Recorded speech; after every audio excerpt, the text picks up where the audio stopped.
TVN24 নেটওয়ার্কের সাপ্তাহিক আয়োজন 7 দিনের বিশ্ব অনুষ্ঠানে স্বাগত জানাচ্ছি আমি রানা রায়হান। শুরুতেই সবাইকে পবিত্র ঈদুল আজহার শুভেচ্ছা জানাচ্ছি। দেশে নজিরবিহীন দুটি মামলার রায় হয়েছে। একজন সাবেক প্রেসিডেন্ট এবং আরেকজন ক্ষমতাসীন প্রেসিডেন্টের ছেলে ফৌজদারি মামলায় দোষী সাব্যস্ত হয়েছেন। একদিকে আমরা দেখছি প্রেসিডেন্ট জো বাইডেন তার ছেলের মামলায় কোনো হস্তক্ষেপ করেননি, এমনকি তিনি বলে দিয়েছেন ছেলেকে তিনি ক্ষমা করবেন না। আরেক মামলায় সাবেক প্রেসিডেন্ট ডোনাল্ড ট্রাম্প দাবি করেছেন তার বিরুদ্ধে রায়ে জালিয়াতি করা হয়েছে এবং বাইডেন প্রশাসন, এমনকি প্রেসিডেন্ট জো বাইডেন নিজেই তাকে হয়রানি করছেন। এদিকে গর্ভপাতের ওষুধ মিফেপ্রিস্টোন নিষিদ্ধ করার আবেদন সর্বসম্মতিক্রমে নাকচ করেছে সুপ্রিম কোর্ট। প্রেসিডেন্ট নির্বাচনের আর 5 মাসও বাকি নেই। এর মধ্যে এই রায় কতখানি রাজনৈতিক বিবেচনা প্রসূত সেটা আমরা আলোচনা করব। এছাড়া আমরা দেখছি IVF সেবা সুরক্ষা নিশ্চিত করার বিষয়ক একটি বিল বাতিল হয়ে গেছে, মূলত রিপাবলিকান সেনেটরদের বিরোধিতার কারণে। জব্দকৃত রুশ সম্পদ থেকে ইউক্রেনকে $50 বিলিয়ন ঋণ দিতে সম্মত হয়েছেন G7 নেতারা। বৃহস্পতিবার ইটালিতে শুরু হওয়া 3 দিনব্যাপী G7-এর বার্ষিক শীর্ষ সম্মেলনে এ বিষয়ে একটি চুক্তিতে পৌঁছেছেন তারা। গণমাধ্যমকে ইটালির প্রধানমন্ত্রী জর্জা মেলোনি নিশ্চিত করেছেন বিষয়টি। G7 সামিট শেষে আনুষ্ঠানিকভাবে চুক্তিটি প্রকাশ করা হবে। ইউক্রেন যুদ্ধের পরিপ্রেক্ষিতে রাশিয়ার মালিকানাধীন সম্পদ ব্যবহার করে যুদ্ধবিধ্বস্ত ইউক্রেনকে এই সহায়তা দেওয়ার বা ঋণ দেওয়ার প্রস্তাব উত্থাপন করে মূলত আমেরিকা। এর মধ্যে গাজায় শিশুদের উপর নির্যাতনের ঘটনায় ইসরায়েলের সেনাবাহিনীকে আনুষ্ঠানিকভাবে কালো তালিকাভুক্ত করেছে জাতিসংঘ। গাজায় যুদ্ধবিরতিতে প্রেসিডেন্ট বাইডেনের পরিকল্পনা মেনে নিতে হামাস ইসরায়েলের প্রতি আহ্বান জানিয়েছেন জার্মান চ্যান্সেলর ওলাফ শলজ। এখনও আমরা দেখছি যে এই বিষয়টা নিয়ে আলোচনা করার জন্য স্টেট সেক্রেটারি অ্যান্টনি ব্লিনকেন তিনি মধ্যপ্রাচ্যে অবস্থান করছেন। আরেকটি বিষয় আমাদের আলোচনায় থাকবে, সেটা যে ব্রিক্স সম্মেলন আজকে বলতে 3 দিনব্যাপী সম্মেলন শেষ হয়ে গেছে রাশিয়ায়। সেখানে সেই সম্মেলন প্রসঙ্গেও আমরা আলোচনা করব। আমরা জানি যে বেশ দীর্ঘদিন ধরে এই সম্মেলন বা এই ব্রিক্সের এই জোটের কাজ, তাদের উদ্দেশ্য হচ্ছে তারা আমেরিকার যে ডলার বা সারা বিশ্বের যে মুদ্রা ব্যবস্থা সেইটার বিকল্প ব্যবস্থা চালু করতে চায়। সেইটা কতদূর কী সেইটা এবং তাদের যে রাজনৈতিক আকাঙ্ক্ষা সেটা নিয়ে আমরা আলোচনা করার চেষ্টা করব। আমার সাথে আছেন নাজমুল আশরাফ, প্রধান সম্পাদক TVN24 টেলিভিশন। আপনাকে স্বাগত জানাচ্ছি। ধন্যবাদ আপনাকে, ঈদ মোবারক। আরও স্বাগত জানাচ্ছি doctor Mostafa Sarwar, professor emeritus, university of New Orleans. Eid মোবারক, ভালো থাকবেন।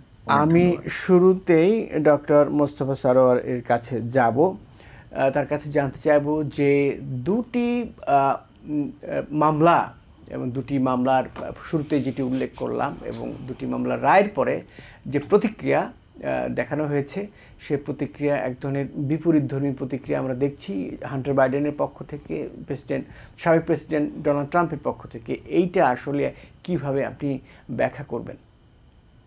হ্যাঁ, এটা ব্যাখ্যার আগে দর্শক মণ্ডলী আপনাদেরকে ঈদের শুভেচ্ছা TVN24 এর পক্ষ থেকে।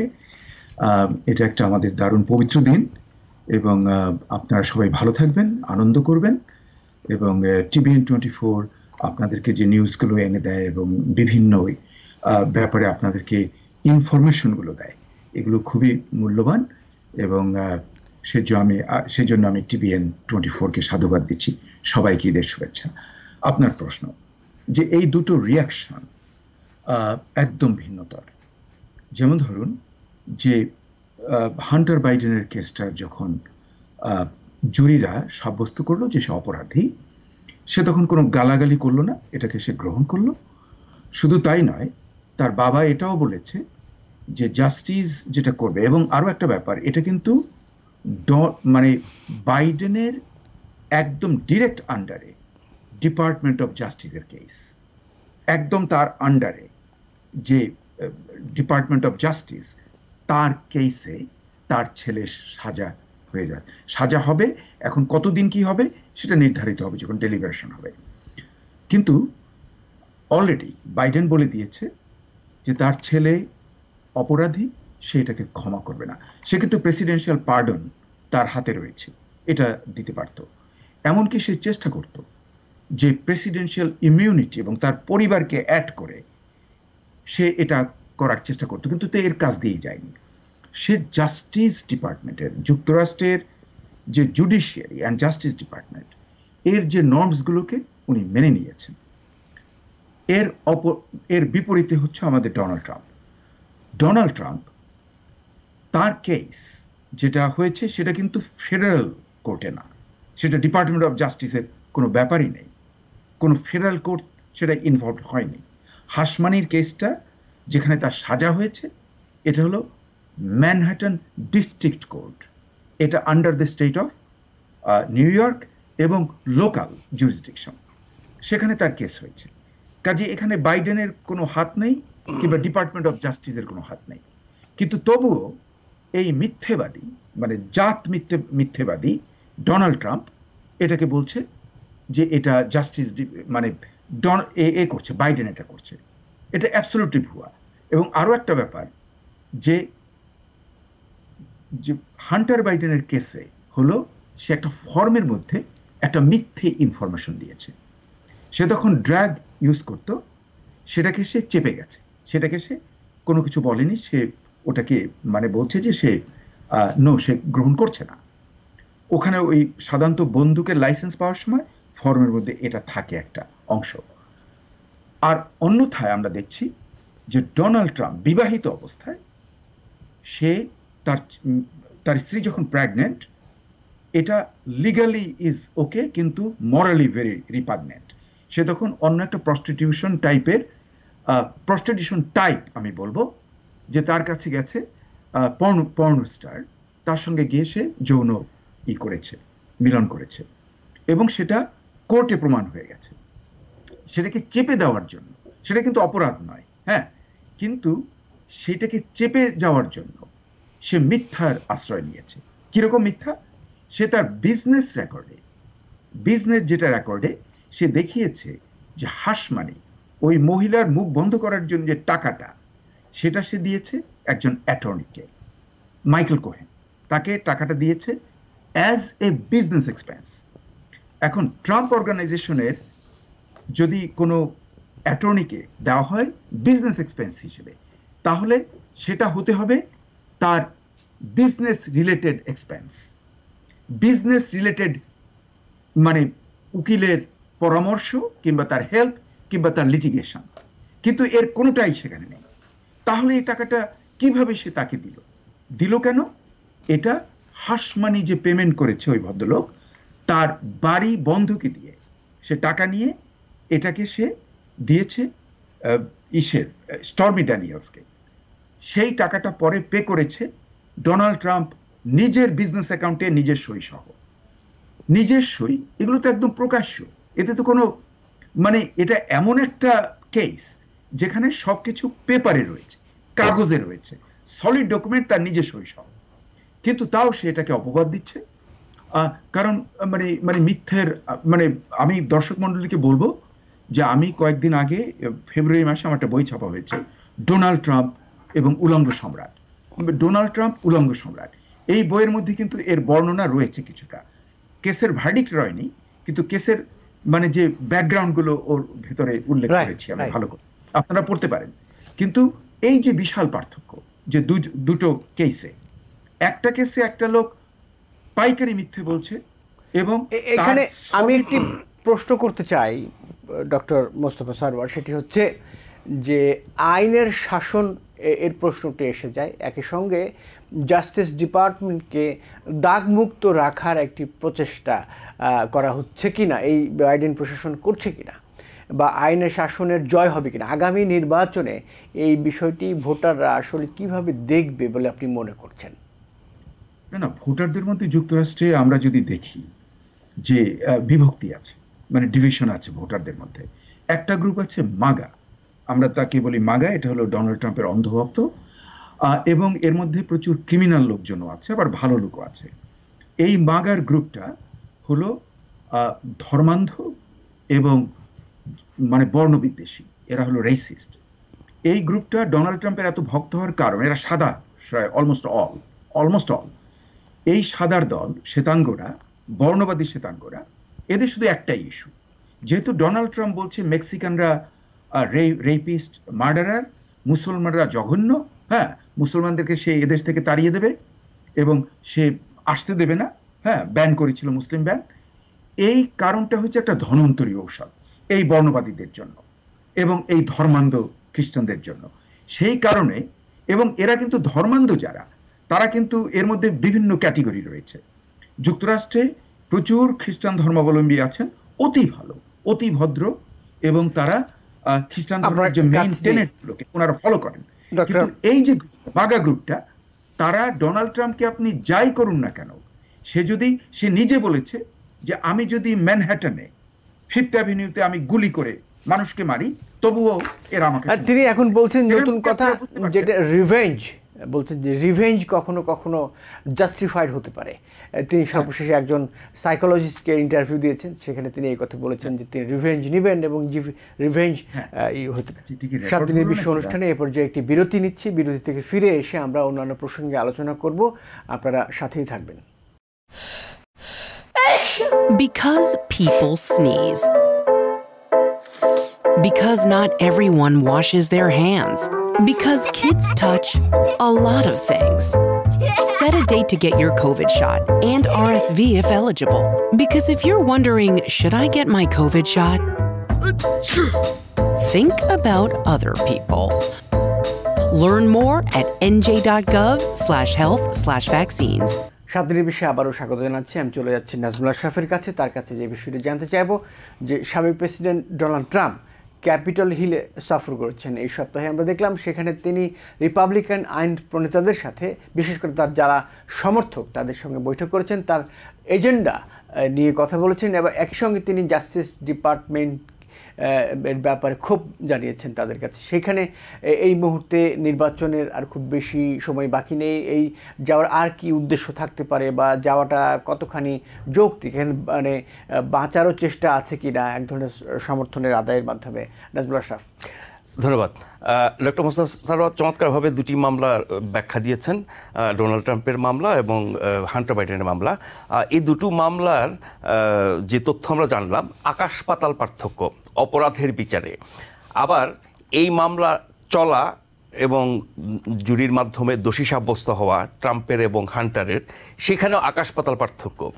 দোষী সাব্যস্ত হওয়ার পরে ট্রাম্প এবং তার অনুসারীদের প্রতিক্রিয়া, আর হান্টার দোষী সাব্যস্ত হওয়ার পরে তার বাবা প্রেসিডেন্ট বাইডেন এবং ডেমোক্রেটদের প্রতিক্রিয়া, আকাশ পাতাল পার্থক্য। তার মানে এই যে আইনি প্রক্রিয়া, বিচার ব্যবস্থা, ন্যায় বিচার, এই জায়গাটির যে শক্তি আমেরিকার বহু বছর ধরে, এটাকে নষ্ট করার চেষ্টা ডোনাল্ড ট্রাম্প এবং মাগা রিপাবলিকানরা বহুদিন ধরে করে আসছেন। তারই একটি ধারাবাহিকতা চলছে। ট্রাম্প দোষী সাব্যস্ত হওয়ার পরও কিন্তু ট্রাম্প তার যে অপরাজনীতি, সেখানে তিনি লাভবান হচ্ছেন। আমরা দেখেছি তিনি দোষী সাব্যস্ত হওয়ার পর তার তহবিল, নির্বাচনী তহবিল হঠাৎ করে বহুগুণ বেড়ে গেছে। তার যারা উগ্র সমর্থক, তারা আরও বেশি ভক্ত হয়েছেন, তার প্রতি সমর্থন জানাচ্ছেন এবং ডোনাল্ড ট্রাম্প এটাকে পুঁজি করছেন এবং তিনি অন্যায়ের শিকার হয়েছেন। বাইডেন প্রশাসন, জাস্টিস ডিপার্টমেন্ট তার উপর অন্যায় করেছে, রাজনৈতিক কারণে, রাজনৈতিক উদ্দেশ্যে বেআইনিভাবে তাকে ফাঁসানো হচ্ছে। এই কথা বলে তিনি একটা সহানুভূতি আদায় করার চেষ্টা করছেন। কাদের সহানুভূতি? যারা তার অন্ধভক্ত, যারা বাছ বিচার না করে তাকে সমর্থন করছে বা তার কথা বিশ্বাস করছে। কিন্তু যারা সচেতন, ন্যূনতম কাণ্ডজ্ঞান যাদের আছে, আইন কানুন, বিচার আচার, মামলা সম্পর্কে যারা বোঝেন, রাজনীতিবিদদের বক্তব্য যারা বিশ্লেষণ করতে পারেন, সত্য মিথ্যা ধরতে পারেন, তারা ট্রাম্পের এই কথায় আশ্বস্ত হচ্ছেন না এবং তাকে সমর্থন করার কোনো প্রশ্নই ওঠে না। কিন্তু এটাকে কাজে লাগিয়ে তিনি যে জায়গাটা আক্রমণ করছেন, আমেরিকার অনেকগুলো শক্তির জায়গা আছে। আমেরিকার গণতন্ত্র, আমেরিকার বিচার ব্যবস্থা, আমেরিকার প্রশাসনিক ব্যবস্থা, আমেরিকার সামরিক ব্যবস্থা। এখন সারা বিশ্বে আমেরিকার ভূমিকা নিয়ে বহু আপনার সমালোচনা আছে, অনেক ক্ষেত্রে নিন্দাও করা যায়। এই মুহূর্তে গাজা যুদ্ধ নিয়ে আমেরিকার যে ভূমিকা, তার প্রতিবাদে আমেরিকার ভিতরে বাইরে নানান জায়গায় বিক্ষোভ হচ্ছে, সেগুলো আলাদা প্রসঙ্গ। কিন্তু আমেরিকার যেগুলো গর্ব, অর্জন এবং শক্তির জায়গা, তার একটি হচ্ছে তার বিচার ব্যবস্থা। আপনি যা কিছুই করেন না কেন, শেষ পর্যন্ত আপনাকে বিচারের প্রক্রিয়া আসতে হবে, তার মাধ্যমে আপনাকে সাজা ভোগ করতে হবে। সেই জায়গাটিও ডোনাল্ড ট্রাম্প নষ্ট করার চেষ্টা করছেন এবং ভিত্তিহীন যাতা খুশি অভিযোগ করে করে তিনি এই কাজ করে যাচ্ছেন। এখন এই যে আপনি বলছেন যে ক্যাপিটাল হিলে গেছেন, তিনি আদালত, বিচার ব্যবস্থা, জাস্টিস ডিপার্টমেন্ট এদেরকে নানানভাবে আক্রমণ করে যাচ্ছেন। আপনি দেখেন জাস্টিস ডিপার্টমেন্ট, যেটা মোস্তফা সরোয়ার বলেছেন যে নিয়োগের মামলা কিন্তু ফেডারেল মামলা না, কিন্তু হান্টারের মামলা কিন্তু ফেডারেল মামলা, সরাসরি জাস্টিস ডিপার্টমেন্টের অধীনে, জিটি প্রেসিডেন্টের অধীনে। এবং অ্যাটর্নি জেনারেল কিন্তু এই মামলাকে কতটা গুরুত্ব দিয়েছেন, সেখানে একজন স্পেশাল কাউন্সিল নিয়োগ করেছেন এবং পুরো প্রক্রিয়ার মধ্যে দিয়ে কোনো রকমের ত্রুটি বিচ্যুতি এখন পর্যন্ত রিপাবলিকানরা খুঁজে বের করতে পারেন নাই এবং সেই মামলার রায় মেনে নিয়েছেন। প্রেসিডেন্ট বলেছেন তিনি ক্ষমা করবেন না। মানে সোজা কথা, আপনি যদি বিচার প্রক্রিয়া, বিচার ব্যবস্থা, ন্যায় বিচার, আইন কানুন, সংবিধান মান্যকারী হিসেবে দেখেন, এই দুটো মামলার মাধ্যমে এই দুপক্ষের অবস্থান স্পষ্ট হয়ে গেছে। স্পিকার, যিনি তৃতীয় ব্যক্তি রাষ্ট্রের, প্রেসিডেন্ট ভাইস প্রেসিডেন্টের পরে, সেই স্পিকারকে যখন জিজ্ঞাসা করা হলো যে আপনারা এতদিন বলেছেন যে ট্রাম্প অন্যায় শিকার হয়েছেন, তার বিচার ঠিক হচ্ছে না, ইত্যাদি ইত্যাদি, রাজনৈতিক উদ্দেশ্য, জাস্টিস ডিপার্টমেন্টের অপব্যবহার, বাইরের প্রশাসনের দোষ, এগুলো বলেছেন, কিন্তু এখন প্রেসিডেন্ট, যেটি আনপ্রেসিডেন্টেড, যে একজন ইনকাম্বেন্ট প্রেসিডেন্টের ছেলে একটি মামলায়, ফেডারেল মামলায় দোষী সাব্যস্ত হয়েছেন, তাহলে আপনি এই বিচার ব্যবস্থা সঠিক না কেন বলছেন? তখন স্পিকার বলছেন যে ট্রাম্পের মামলা আর হান্টারের মামলা দুটো এক না। মানে কি হাস্যকর ব্যাপার! তার মানে হচ্ছে এখানে আপনি বিচার সম্পর্কে, বিচার ব্যবস্থা সম্পর্কে স্পিকারের মতো ব্যক্তি যখন ট্রাম্পের মতো এরকম উদ্ভট, রাজনৈতিক, ভিত্তিহীন, অযৌক্তিক, অবিশ্বাস্য বক্তব্য দেন, তাহলে বুঝতে হবে গোটা রিপাবলিকান রাজনীতিটা আসলে একটা বেআইনি পথে চলে যাচ্ছে এবং সেটার মধ্যে আপনি কোনো আইন কানুন, ন্যায় বিচার, ন্যায্যতা, আইনগত এবং সাংবিধানিক কোনো বৈধতা আপনি পাচ্ছেন না। এই জায়গাটা নিয়ে গেছেন আমেরিকার রাজনীতিকে ডোনাল্ড ট্রাম্প। তিনি যদি আবার নির্বাচিত হন, আমেরিকার এই যে শক্তির কথা বললাম, বিচার ব্যবস্থা, সেটি কতটা দুর্বল বা সবল থাকবে, এটা নিয়ে প্রশ্ন। শেষ করি আপাতত, সর্বোচ্চ আদালত, সুপ্রিম কোর্টের যারা রক্ষণশীল বিচারপতি, তাদের দুজনের ব্যাপারে কিছু অভিযোগ গণমাধ্যমে আসছে, তারাও নানানভাবে প্রতিক্রিয়া দিচ্ছেন। তাদের বিরুদ্ধে যে অভিযোগগুলো, সেগুলো হয়তো আইনের দৃষ্টিতে অপরাধ না, কিন্তু নৈতিকতার দৃষ্টিতে হয়তো এটা সঠিক না। সেই কারণেই তাদের আপনার কোড অফ কন্ডাক্টের প্রশ্ন এসেছে, তাদের জবাবদিহিতার প্রশ্ন এসেছে। আবার এটাও ঠিক, সর্বোচ্চ আদালত আবার জবাবদিহি করবে কার কাছে? তারা তাদের বিবেকের কাছে জবাবদিহি করবে। কিন্তু সর্বোচ্চ আদালতটাও যে বিতর্কিত হচ্ছে, সেখানে ট্রাম্পের কি মদত নাই? কারণ তিনি যাদেরকে নিয়োগ করেছেন, যারা নানান বিষয়ে রায় দিচ্ছেন, আবার অনেক ক্ষেত্রে আমরা দেখছি যে আপনার উদারপন্থী আর রক্ষণশীলদের মধ্যে যে বিভাজন, সেটা অনেক সময় ঘুচে যাচ্ছে, উল্টা হয়ে যাচ্ছে। কোনো কোনো মামলার ক্ষেত্রে তারা কিন্তু একদম মানে জন আকাঙ্ক্ষা অনুযায়ী রায় দিচ্ছে, যেমন এই যে আপনি যে পিলের মামলার কথা বললেন। কিন্তু রো ভার্সেস ওয়েড মামলাতে যে বিতর্ক তৈরি হয়েছে, তার রেশ কিন্তু আছে, বিশেষ করে নারী সংক্রান্ত, নারীদের স্বাস্থ্যসেবা, নারীদের প্রজনন সেবা, নারীদের গর্ভধারণ, গর্ভপাত, এই সংক্রান্ত বিষয়গুলোতে কিন্তু সর্বোচ্চ আদালতের ভূমিকা এখনো বলা যেতে পারে সাধারণ মানুষের আকাঙ্ক্ষা বা নারী জনগোষ্ঠীর স্বার্থের পরিপন্থী। যে যথার্থই বলেছেন। সবশেষ যে মধ্যবর্তী নির্বাচন হয়েছে, সেখানে আমরা এই বিষয়টি, যে সুপ্রিম কোর্টের যে গর্ভপাত নিয়ে আদেশ বা আগের যে রো ভার্সেস ওয়েড যে রায়টি ছিল, সেটি উঠে দেওয়ার যে বিষয়টি, সেটি প্রভাব ফেলেছে আমরা দেখেছি। এখন যে মিফেপ্রিস্টন, যে গর্ভপাতের ওষুধ তারা নিষিদ্ধ করার যে আবেদন করেছিল, সেইটা, এই আবেদনটা বাতিল হয়ে গেছে এবং বাতিল হয়ে গেছে সুপ্রিম কোর্টের 9 জন বিচারপতির সবাই এটাকে রো ভার্সেস ওয়েডের যে মানে বিতর্কটা, বা আমি যদি এটাকে ক্ষতি বলি নারীদের জন্য, সেটাকে পুষিয়ে নেওয়ার একটা চেষ্টা হতে পারে বা কিছুটা হলেও কাটিয়ে ওঠা যাবে। সেটাই আমি প্রশ্ন করতে যাচ্ছিলাম যে আবার একই সঙ্গে আমরা দেখছি যে কৃত্রিমভাবে যে গর্ভধারণের যে একটা উপায়, আইভিএফ যেটি, সেইটার সেবা কিন্তু বাতিল হয়ে গেছে। একটি বিল তোলা হয়েছিল সেনেটে, সেটাও বাতিল হয়ে গেছে। রিপাবলিকানরা তো বরাবরই এই নারী স্বাস্থ্য সংক্রান্ত বিষয়গুলোর বিরোধী। রক্ষণশীলতার নামে তারা তাদের অধিকার কেড়ে নিচ্ছে, তাদের ব্যক্তি জীবনে হস্তক্ষেপ করছে। ফলে রিপাবলিকানদের এই অবস্থানই থাকবে এবং তারা সেনেটে এটা আটকে দিয়েছে। কিন্তু এটা যদি পাশ টাস হয়ে কোনো কারণে একেবারে মানে সর্বোচ্চ পর্যায়ে যেত, তারপরে মামলা মোকদ্দমার মাধ্যমে তারা এটা সুপ্রিম কোর্টে ঠেকাতে পারতো, কিন্তু সে পর্যন্ত যেতে হয়নি, তারা শুরুতে এটাকে থামিয়ে দিয়েছে। হ্যাঁ, একই বিষয়ে আমি জানতে চাইবো আমাদের প্রফেসর মোস্তফা সরোয়ারের কাছে, যেটি এই গর্ভপাতের বিষয়টি এবং মিফেপ্রিস্টনের যে বিষয় সর্বশেষ যা আদেশ দিল সুপ্রিম কোর্ট, এগুলো নির্বাচনে আপনি কতটা গুরুত্বপূর্ণ প্রভাব ফেলবে বলে মনে করছেন, নাকি এই যে বিচার চলছে ট্রাম্পের, হান্টার বাইডেনের, অথবা কোন ইস্যুটা, অর্থনীতি, কোনটা কি গুরুত্ব দেবেন বা কোনগুলো গুরুত্ব দেবেন ডক্টর মোস্তফা সরওয়ার? হ্যাঁ, এটা এখনো কয়েক মাস বাকি আছে। These are all moving parts, তবে এগুলো গুরুত্বপূর্ণ। যেমন ধরেন ওয়ান অফ দ্য, এটা মানে নট দ্যাট বাই ইটসেলফ, কিন্তু এগুলো প্রত্যেকটাই একটা ভূমিকা গ্রহণ করবে, একটা ভূমিকা নিয়ে নেবে।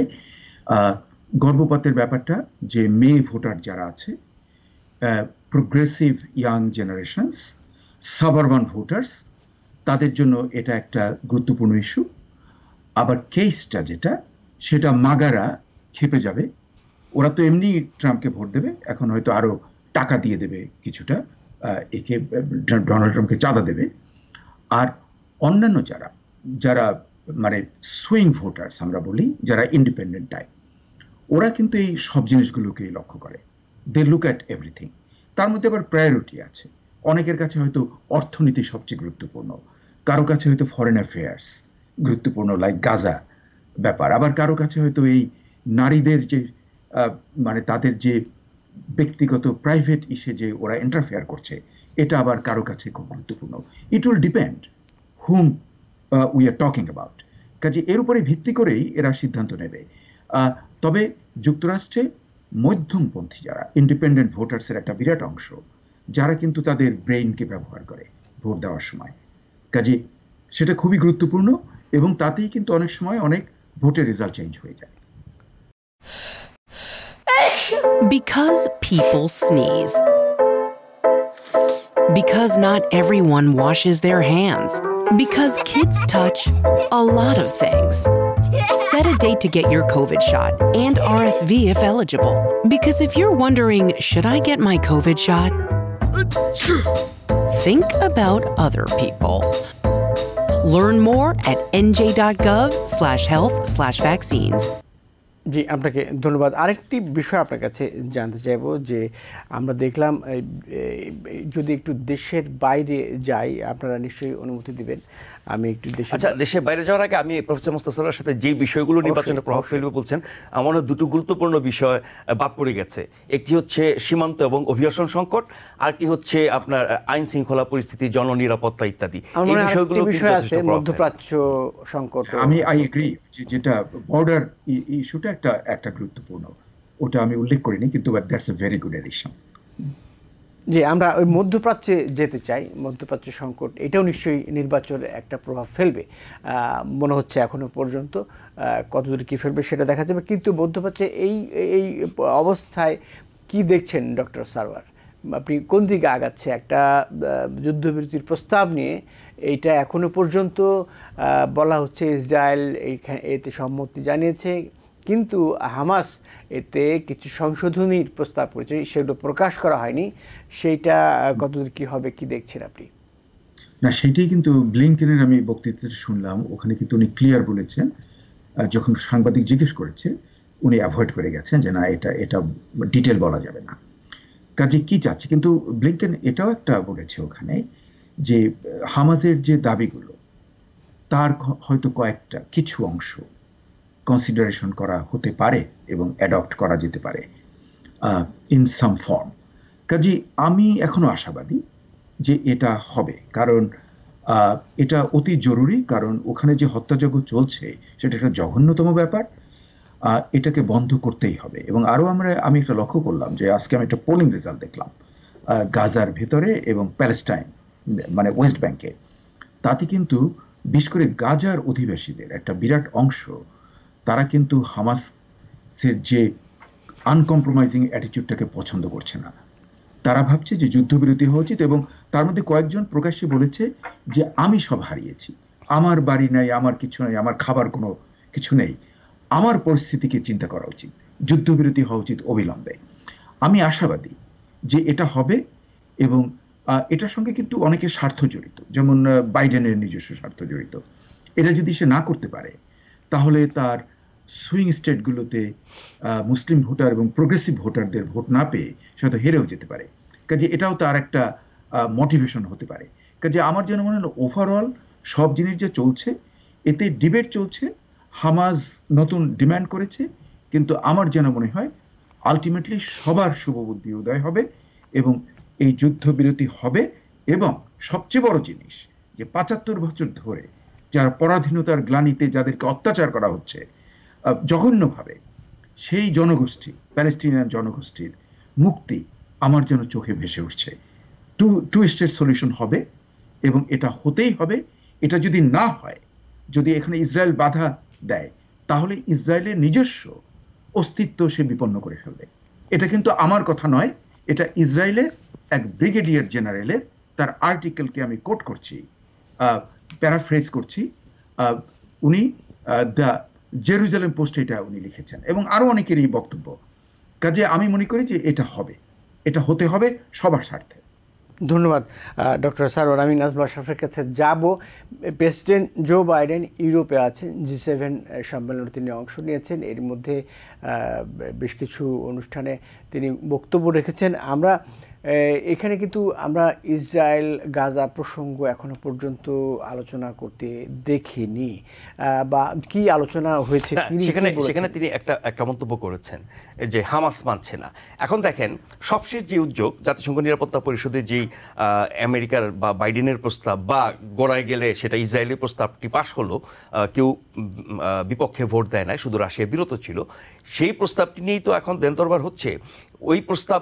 ওই প্রস্তাব দেওয়ার পর থেকে আমেরিকা বলে আসছে যে হামাস সাড়া দিচ্ছে না, হামাসের কারণে যুদ্ধবিরতি হচ্ছে না, হামাস রাজি হলে কালকে যুদ্ধবিরতি হতে পারে, মানে হামাসকে যতভাবে দায়ী করা সম্ভব এটা করেছে।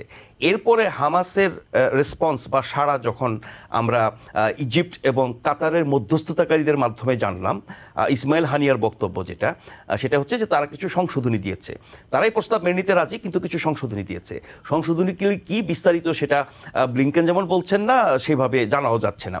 কিন্তু এর মধ্যে একটি শর্ত এটা প্রকাশিত হয়েছে গণমাধ্যমে তাদের বরাত দিয়ে, সেটি হচ্ছে যে গাজা উপত্যকা, রাফা ক্রসিং আর ফিলাডেলফিয়া ক্রসিং, এই ৩ জায়গা থেকে ইসরায়েলের সেনা পুরোপুরি প্রত্যাহার করতে হবে। এইটা তো সবচেয়ে বড় প্রস্তাব, এইটা তো তারা মানবে কিনা, এবং সম্ভবত এইটা না মানার জন্যই আপনার বলা হচ্ছে যে তাদের কিছু প্রস্তাব গ্রহণযোগ্য, কিছু বাস্তবসম্মত না, মেনে নেওয়া যাবে না, ব্লিংকেন যেটা বলেছেন। তার মানে হচ্ছে আমেরিকার যে ভূমিকা এই গাজা যুদ্ধ নিয়ে, হামাস ইসরায়েলের এই বিরোধ দ্বন্দ্ব নিয়ে, সেটা পুরোটাই তো ইসরায়েলের পক্ষে। আপনি যদি চুলচেরা বিশ্লেষণ করেন, ১০০-র মধ্যে হয়তো আপনি ৯৫-৯৬ পাবেন যে ইসরায়েলের পক্ষে, ইসরায়েলের স্বার্থে, ইসরায়েলের সব কিছুকে সমর্থন করে, এবং সেটা আমেরিকার পররাষ্ট্রনীতি বহু বছরে, সেগুলো আমরা জানি। কিন্তু চলমান যে ভূমিকা আমেরিকার বা বাইডেন প্রশাসনের, সেটা দুটো দিক আছে। একটা হচ্ছে যে গাজায় এই বাইডেন প্রশাসনের এই ভূমিকার কারণে নির্বাচনে যে তার প্রভাব পড়বে, যেটা মুস্তাফা সারওয়ার বললেন যে মুসলিম অধ্যুষিত এবং সুইং স্টেট এবং প্রগতিশীল ভোটার যারা, তারা তাকে ভোট দেবে না, বর্জন করবে, তিনি ফেল করতে পারেন। নির্বাচনে এই ঝুঁকির কারণে কিছু কিছু ভালো উদ্যোগ দেখানোর, কিছু কিছু ভালো কথা বলার, কিছু ভালো কাজ করার চেষ্টা করছেন, এবং যেটুকু করছেন তার গোড়ায় গেলে দেখা যায় কি সেটা আবার ইসরায়েলের পক্ষে যাচ্ছে, ইসরায়েলের স্বার্থে করছে, ইসরায়েলের ইচ্ছা অনুযায়ী করছে, ইসরায়েলের মতো করে করছে। এরই ধারাবাহিকতায় এখন এই যেই যুদ্ধবিরতির প্রস্তাবটি নিয়ে তর্ক বিতর্ক হচ্ছে, সেখানে কিন্তু হামাসকে দায়ী করা, হামাসের কারণেই হচ্ছে না, হামাস কেন আবার এই প্রস্তাবের মধ্যে সংশোধনী দিল, তারা কেন একেবারেই ইসরায়েলের প্রস্তাবটা পুরোপুরি গিলে ফেললো না, এখানে পক্ষ দুটা, ইসরায়েল এবং হামাস। এই প্রস্তাবটি এসছে ইসরায়েলের কাছ থেকে, তো ইসরায়েল একটা প্রস্তাব দিয়েছে, তার পুরোটাই আরেক পক্ষ মানে হামাস মেনে নেবে। দুপক্ষের মধ্যে সমঝোতা করতে গেলে তো বোঝাপড়ার ব্যাপার আছে, ছাড় দেওয়ার ব্যাপার আছে, ছোটখাটো পরিবর্তন সংশোধনের ব্যাপার আছে, সেটুকু তারা দিয়েছে, এবং সেই জন্য আবারও হামাসকে দায়ী করা হচ্ছে। তার মানে শেষ কথা, বাইডেন প্রশাসন ওই নির্বাচনের কথা মাথায় রেখে এইটা বোঝাতে চাচ্ছে যে আমরা একটা প্রস্তাব দিয়ে যুদ্ধবিরতির চেষ্টা করলাম, ইসরায়েলও মানছে, যদিও ইসরায়েল কিন্তু প্রকাশ্যে একবারও বলেনি তারা মানছে। ইসরায়েলের পক্ষ নিয়ে আমেরিকা বলছে, বাইডেন বলছেন, আপনার ব্লিংকেন বলছেন যে ইসরায়েল মানছে। সেই জায়গায় ইসরায়েল মানছে তো হামাস মানছে না, হামাস দায়ী, হামাসের কারণে যুদ্ধ বন্ধ হচ্ছে না, কিন্তু দেখো আমরা তো চেষ্টা করলাম।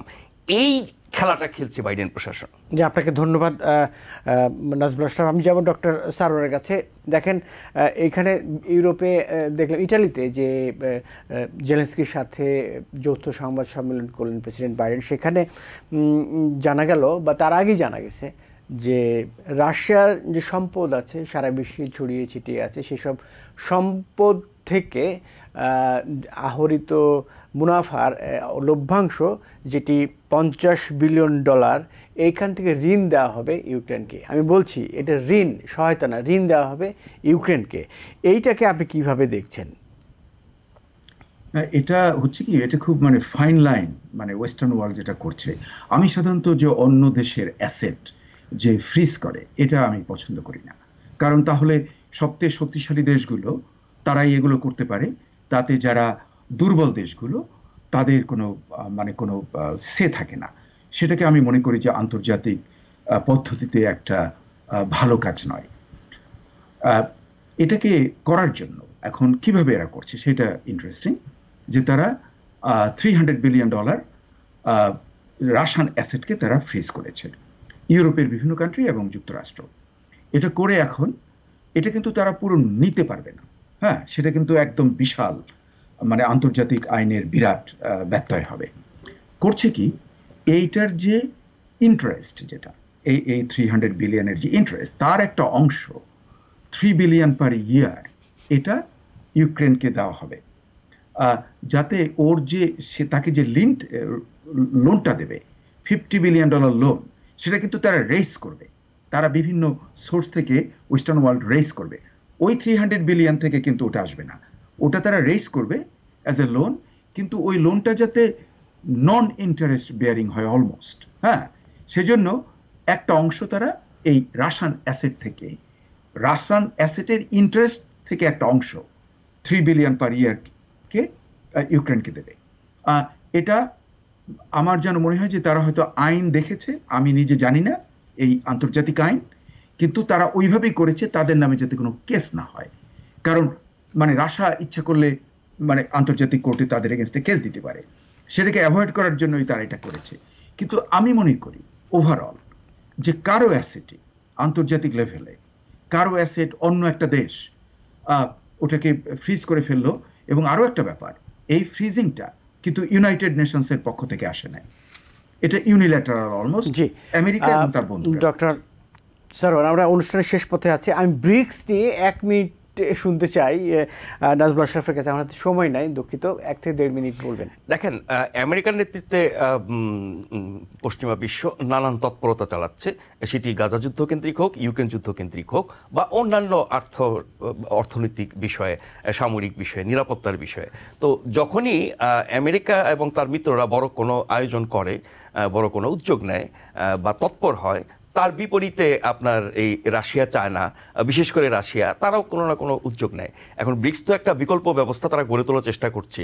তারা বলছে নতুন বিশ্ব ব্যবস্থা, নতুন অর্থ ব্যবস্থা, মানে আমেরিকা এবং তার মিত্রদের বা পশ্চিমা যেই নিয়ন্ত্রণ গোটা পৃথিবীর রাজনীতি, অর্থনীতির উপরে, সেটার একটা বিকল্প শক্তি গড়ে তোলার চেষ্টা করছে রাশিয়া, এবং তার শক্তি বাড়ছে। 5টি দেশ মিলে এই জোট গঠন করেছিল, তারপরে আরও অনেকে যোগ দিয়েছে। এখন যে সম্মেলনটি হলো 3 দিনের মস্কোতে, সেখানে কিন্তু একদম শুরুর দিনেই পররাষ্ট্রমন্ত্রী বলেছেন রাশিয়ার যে এর সম্প্রসারণই প্রমাণ করে যে তারা তাদের লক্ষ্যে পৌঁছাতে পারবে, এবং আরও অনেক দেশ আগ্রহী হয়েছে এই জোটে যোগ দেওয়ার জন্য। ফলে আপনি আমেরিকার নেতৃত্বে যত রকমের জোট আছে বা অনেক জোট আছে যেগুলোতে আমেরিকা, রাশিয়া, চায়না সবাই আছে, কিন্তু কিছু কিছু জোট আছে যেখানে আমেরিকার একক কর্তৃত্ব, তার বিপরীতে রাশিয়া, চায়না বা মূলত রাশিয়ার নেতৃত্বে, তাদের কর্তৃত্বে কিছু শক্তি গড়ে তুললে বৈশ্বিক যে ক্ষমতার ভারসাম্য সেটা তৈরি হবে। কারণ এখন একচেটিয়া ভারসাম্যহীন একটা অবস্থায় আছে। নাজমুল আশরাফ, আপনাকে অসংখ্য ধন্যবাদ। দেখেন, ব্রিক্স একটি নিজেদের বলছে তারা অর্থনৈতিক জোট, কিন্তু এখনো পর্যন্ত তাদের যে উদ্দেশ্য, লক্ষ্য, তাতে মনে হচ্ছে এটি একটি রাজনৈতিক জোট। যাই হোক, আজকের মতো অনুষ্ঠান এখানে শেষ করছি। নতুন বিশ্ব ব্যবস্থার কথা বলছে এই সময় বলেছে। নাজমুল আশরাফ, আপনাকে ধন্যবাদ। একই সঙ্গে ধন্যবাদ জানাচ্ছি ডক্টর মোস্তফা সারোয়ার, আপনাকেও আবারও ঈদ মোবারক। ঈদ মোবারক। 7 দিনের বিশ্বে এই ছিল আজকের মতো। দেখা হবে আগামী পর্বে। সবাই ভালো থাকবেন, সুস্থ থাকবেন।